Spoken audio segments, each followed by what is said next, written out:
ndërteksa Europa po përballet me mundësinë që SBA mund ta tërheqë ombrellën e saj mbrojtëse. Giganti gjerman i prodhimit të armëve, Rheinmetall, njoftoi se ka marrë një numër rekord porosish. Drejtori i fabrikës, Armin Paperger, tha se në 35 vite punë nuk ka parë kurrë këtë bum kërkesash për blerje armatimesh.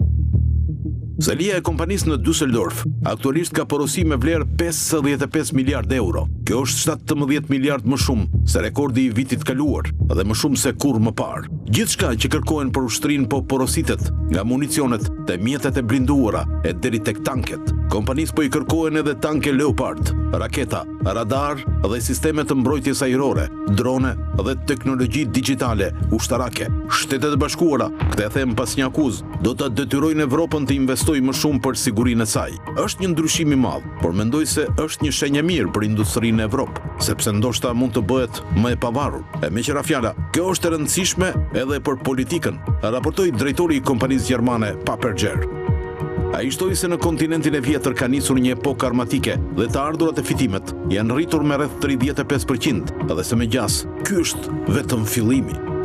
Sipas vlerësimit të prodhuesit gjerman të armëve, nëse anëtarët e NATO-s do të fillonin me të vërtetë të shpenzonin 2.5 deri në 3.5 të PBP-s së tyre për mbrojtjen, ky do të ishte një potencial për qarkullim midis 300 dhe 400 miliard eurosh deri në vitin 2030.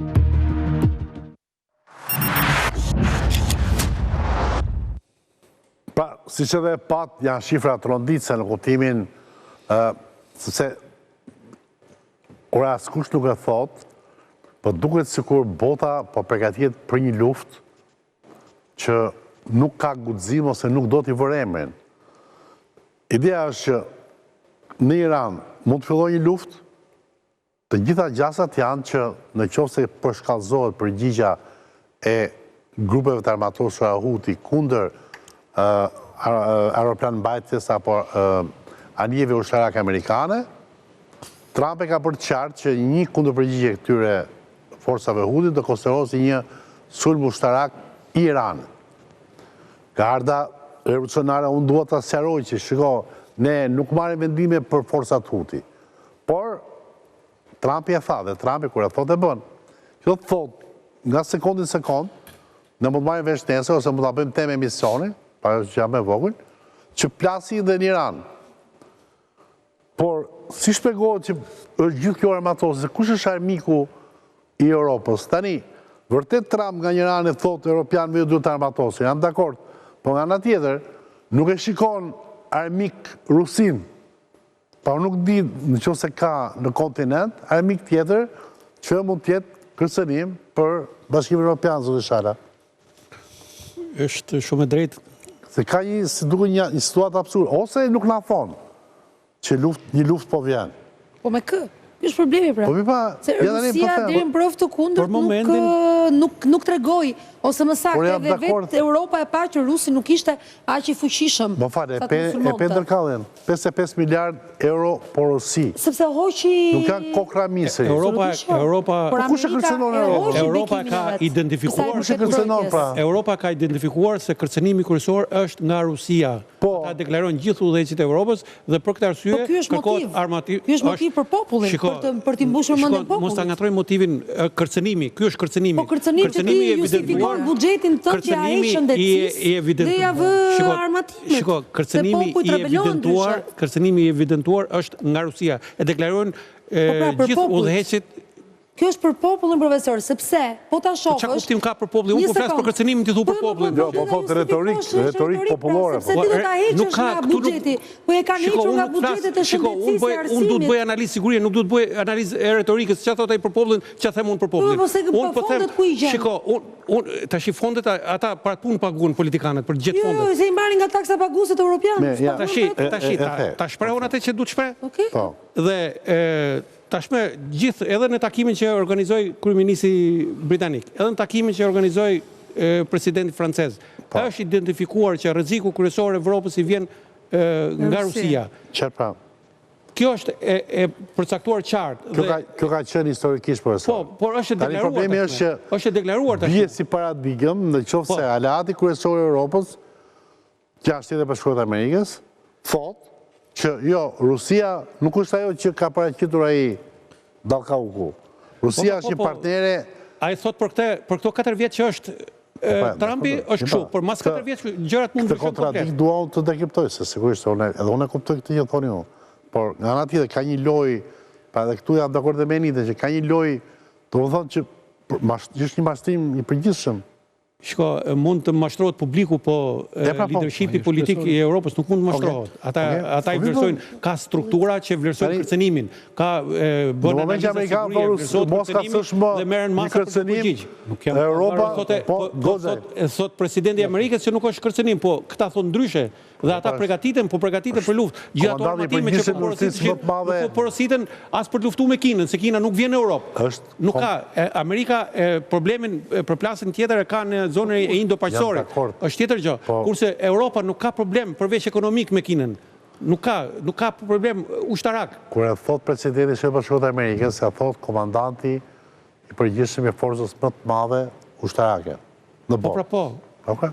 Aleatik strategjik i Bashkimit Evropian. Krijuesi madje një Europës perëndimore. Kanë ndryshuar çik gjithë këto gjëra zheqi po numëroni ju. Nuk janë më këto. Si janë? Nuk janë. Si janë? Nuk qëndrojnë. Sepse ata kanë thonë vetë tash, Amerika e ka thonë vetë që kjo punë, domethënë ju europianët shifni vetën e ju herë të parë. Ideja është ka diçka, ka një rrezik real Europa apo është krijuar një rrezik? Shiko, nuk është rrezik imagjinar, është rrezik real. Putini ka një strategji të përcaktuar qartë. Bota ruse kërkon të ashtrijë ndikimin jo vetëm në ish territorin Bashkimit Sovjetik, po gjithë lindjen komuniste. Me shfaqje baleti. Jo me shfaqje baleti, po me bisedime dhe me Trumpin. Me letërsi. Me bisedime. Bota slave nuk e rrezikon Evropën, sepse Evropa nuk është slave. Pra kur ai thot bota slave, ai po përcakton, unë jam vetëm te slavët, pjesën tjetër unë s'kam lidhje. Po slavët janë edhe bota slave është në Serbi, është në Ballkani, është në Serbi. Është në Serbi, është në Kosovë. Edhe dalim çika para një ore. Gjithë linja komuniste pra. Gjithë linja komuniste 2-3 vende nuk i ke slav, 3 qerek janë slav. Dhe kthehemi ka i momenti destabilizimit të protestës. Pra pyetja që bëhet, vlerësimet kërcenimi kryesor është nga Rusia. Sidomos, 3 antarët e NATO-s janë, shtetet baltike janë shumë të kërcenuara. Polonia është shumë e kërcenuar. Dhe ato kanë marrë masa, po i qojnë shpenzimet për armatim mbi 5%. Polonia ka qenë mbi 5%, ndërkohë që edhe këto vende të tjera po i qojnë drejt 6%. Mund të ketë një garë për atë që është hegemonia e shtyllave për sa i përket raporteve gjeopolitike sa Amerika dhe Rusia në këto momente. Si rrezikon Rusia Polonin? Shiko, ku është Polonia, ku është Rusia? Si rrezikon? Ku është Polonia, ku është do vazhdoj herë me këto rubrika tjera, pastaj do dali ke Polonia. Po ka fuqi rusi? A ka fuqi rusi? Deri dje, juve po thoshit që kjo Rusia nuk ka fuqi të marrë në Ukrainë, pra s'ka kapacitete. Tashmë kjo Rusia na del. Shiko, se këtu kemi një problem të madh. Fuqit ti shiko. Këtu kemi një ka 3 vjet ajo. Nuk është më ajo Rusia që doli që u shpun gomat e zisave të Ukrainës. Kjo që thonë juve quhet rusofreni. Pra këtej thonë që nuk ka fuqi, këtej thonë që do na pushtoj. Ndaj kombeve s'ka as lloj fobie. Po kështu funksionon. Absolutisht, por nuk mund të jem mbrojtës kur gjithë Evropa, unë jam me Evropë, nuk jam me Rusin. Kjo Evropa që ne duam në Bashkimin Evropian. Ato institucione evropiane që thoni juve, ato janë institucione të kontrolluara politikisht nga këta menaxherët e Evropës. Pra nuk janë institucione të pavarura, ato që bëjnë ato.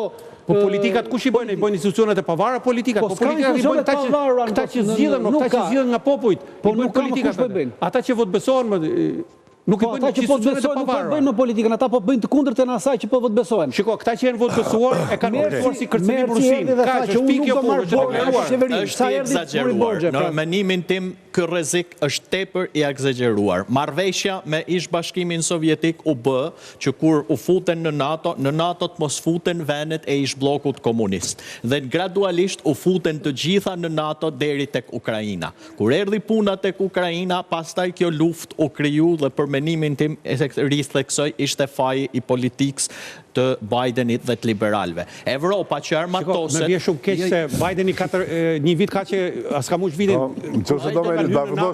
kanë hynë në NATO që 2004 kanë hynë herët në NATO dhe ka qenë drejta e kombëve që ta duhet të hynë në një aleancë tjetër ushtarake. Jenë shtete sovrane. Ata mund të shkojnë, nuk mund të rrinë ata pengi një marrëveshje të bërë midis Rusisë dhe Amerikës në 90-ën. Po dakord, por marrëveshjet kishin afat. Kush ishte presidenti amerikan që tha që Ukraina do jetë pjesë e NATO-s në të ardhmen?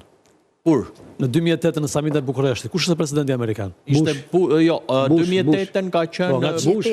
Cila parti është Bushi? Parti Liberale apo Parti Republikane ka qenë Bushi. Por më fal, pra, Rusia nuk kërcnoi askënder kur erdhi puna te Ukraina. Kur thanë që do futet në NATO Ukraina, dhe këtu e tha me të madhe politika e administratës Biden, situata ndryshoi tërësisht.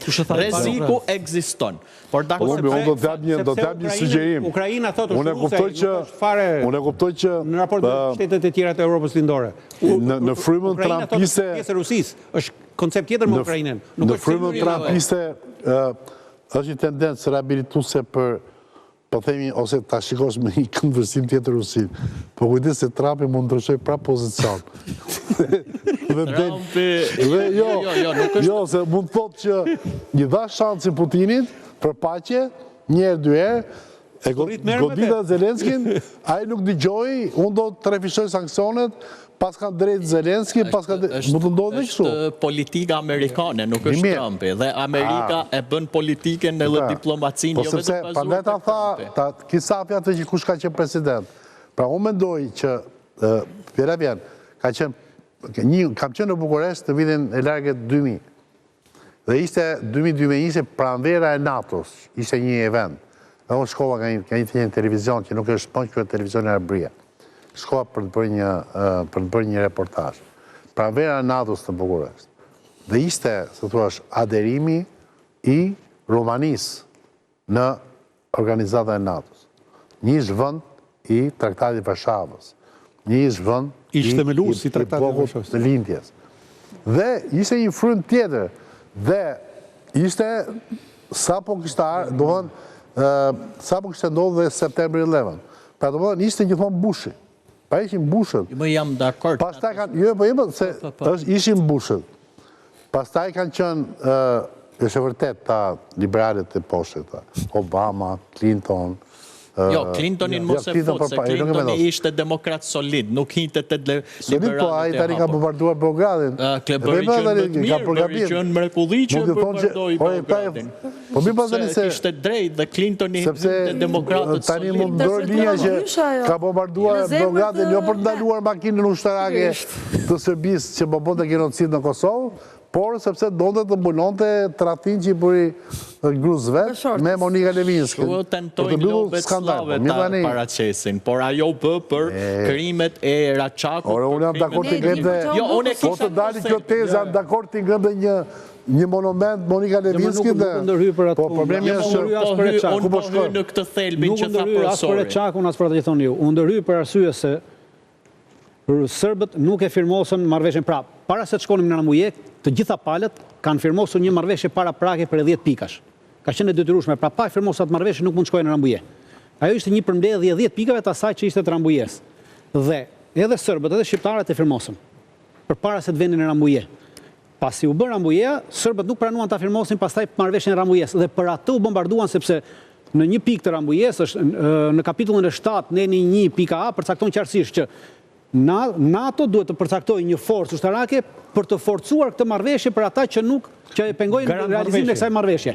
Dhe u bombardua as për Raçakun as për shqiptarët. U bombardua për shkak se kundërshtoi të firmosë marrëveshjen. Pra për shkak kryenëshësisë. Dhe amerikanët nuk e pranonin atë kryenëshësi dhe ndaj edhe e sulmuan. Pastaj pjesa tjetër se si justifikojnë është komplet diçka tjetër. Nuk erdhën për neve. Erdhën për edhe bombarduan për etapin e tyre. Okej. Por neve na konvenoi sepse bashkë me neve luftuan dhe fituam luftën. Është vërtet. Por ndërhyrja nuk është humanitare si stan ata, është politike e qartë. Krysafi? Unë mendoj që Për pjesën e kërcënimit, sigurisht retorika është nga njëra anë, sepse duhet një lloj retorike frike që të justifikosh shpenzime dhe armatime. Nga ana tjetër, unë mendoj që Rusia nuk ka ndonjë qëllim të bëjë luftë me gjithë Evropën dhe as nuk mund ta bëjë luftë me gjithë Evropën në fundit, por pavarësisht se çfarë thot Donald Trump, Rusia do vazhdojë të jetë një kërcënim për Evropën dhe vazhdojë të jetë një kërcënim për Shtetet e Bashkuara, sepse qëllimi i Rusisë, e kam thënë edhe të tjera, është shpërbërja e perëndimit. Dhe një nga mënyrat se si mund ta nxitësh si thua shkatrimin e Bashkimit Evropian për shembull, ose të gjithë idesë unitetit evropian, është duke bërë një provokim në vëdët Balltike për shembull, ose një provokim në atë që quhet korridori i Suvalkit.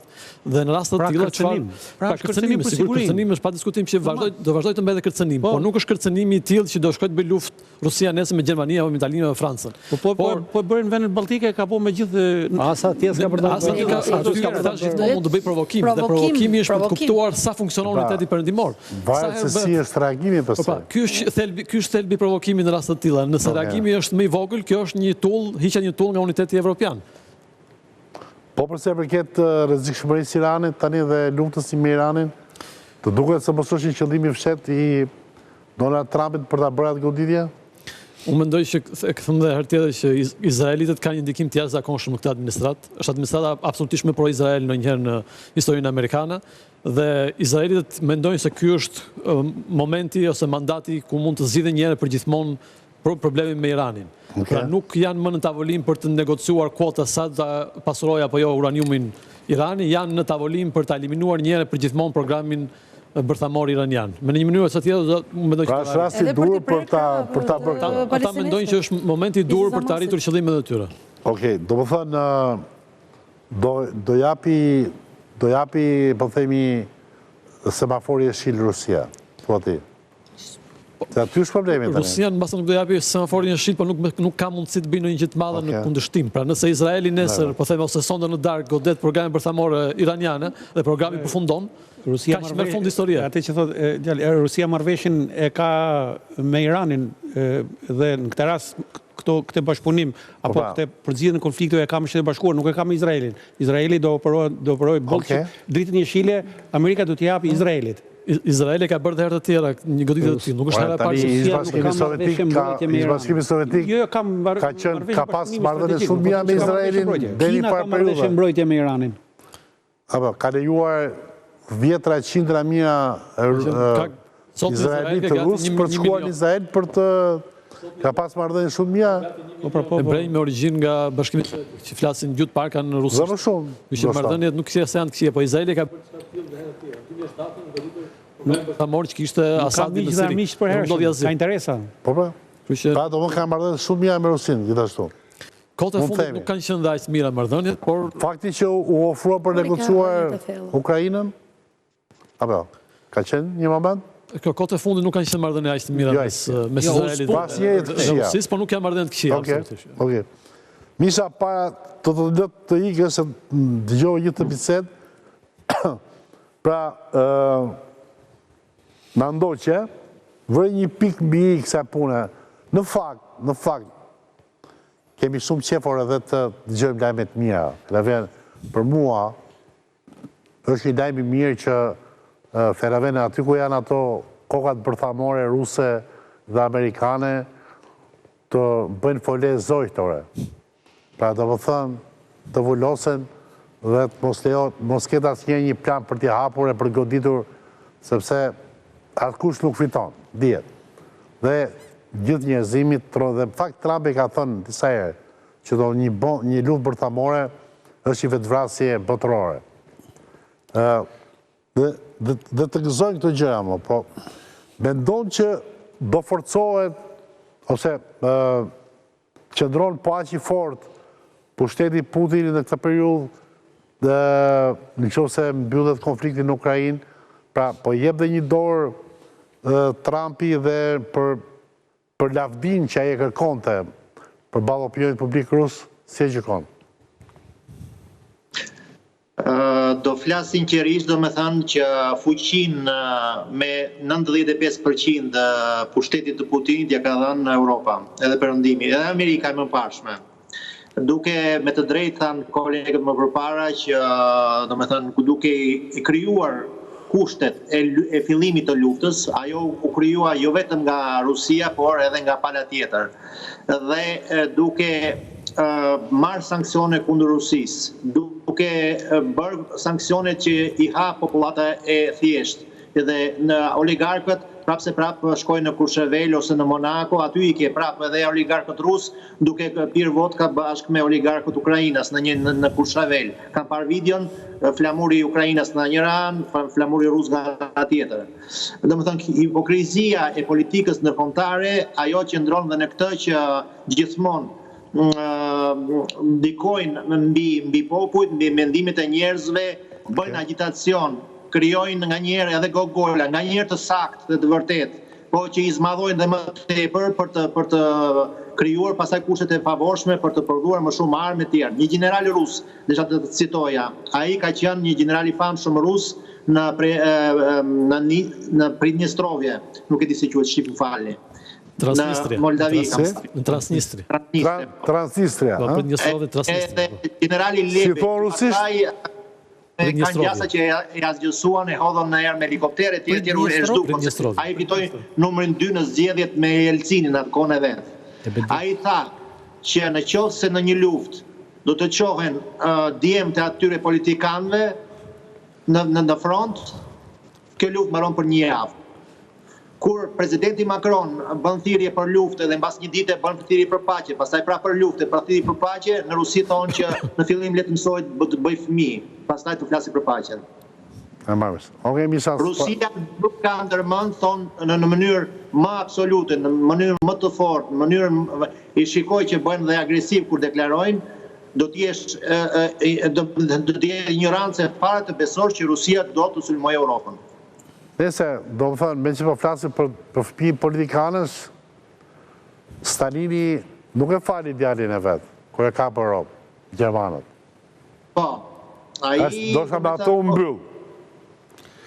Unë nuk mendoj që kjo që thot Misha që është ignorancë ta mendosh që Rusia do sulmoj, janë liderët e gjithë Europës që kanë deklaruar këtë, nuk besoj se ata janë ignorantë përpara Rusisë. Misha në kemi në Moskë dhe ai po thot rus. Unë mora ky tha që kush e mendon. Jo, ai po thot populli rus. Po thot politikanët. Po Misha. Mbylla. Argumente. Do me thënë, këtu më tepër aludimit janë për do me thënë atë pjesën e globalistëve, do me thënë Sorosian, si që quhen në Rusi, unë ju kërkoj ndjes, unë transmetoj vetëm atë që dëgjoj këtu, nuk shpreha këtë mendimin tim në këtë rast. Por që do me thënë Rusia, edhe Lavrovi, edhe Putini në mënyrë shumë të forte kanë deklaruar që në asnjë lloj mënyre ne nuk kemi në plan të sulmojmë asnjëherë Europën. Misha, faleminderit shumë për prezencën dhe për kontributin në 360. Natë mirë. Faleminderit. Megjithatë, para se ta mbyll, kemi disa gjëra, për shembull kemi një qendrim të Ramës kundër gjykatës ndërkombëtare që nuk i dha leje Hashim Thaqit, por kjo bëhet më interesante për faktin që Grenell, pandate për e themi, që është i dërguari special për krizat i Donald Trumpit, ka ripostuar agimin e Ramës, ku e quan specialen tribunali turpshëm, pasi se lejuan Thaqin në varimin e babait vetë. Dhe nga ana tjetër thot, bomba e Trump, ta dim të, dosjet sekrete për vrasjen e Kennedit të publikohen nesër. Dhe pikërisht nesër, që është dhe videokonferenca? Kjo është diçka shumë s'kemi emision nesër që në. Dy super tema. Megjithatë, nuk po largohem dot pa të pyetur një herë nduen, kam dëgjuar që pavarësisht gjithë këtyre fjalëve të mia, kam dëgjuar një alarm në ambasadën ukrainese dhe thuhet që ndoshta shërbimet ruse kanë krijuar një provokacion aty, është bërë një gjë, mund ta hedhësh pak dritë për ta mbyllur? Janë 2 raste në fakt që janë evidentuar dhe janë marrë nga policia shqiptare, strukturat posaçme të policisë shqiptare që kanë hetuar dhe kanë referuar rastet, bëhet fjalë për vjet dy kërcënime që janë bërë ambasadës Ukrainase në Shqipëri, por një email i tillë është dërguar edhe në të gjitha ambasadat ukrainase në Europë.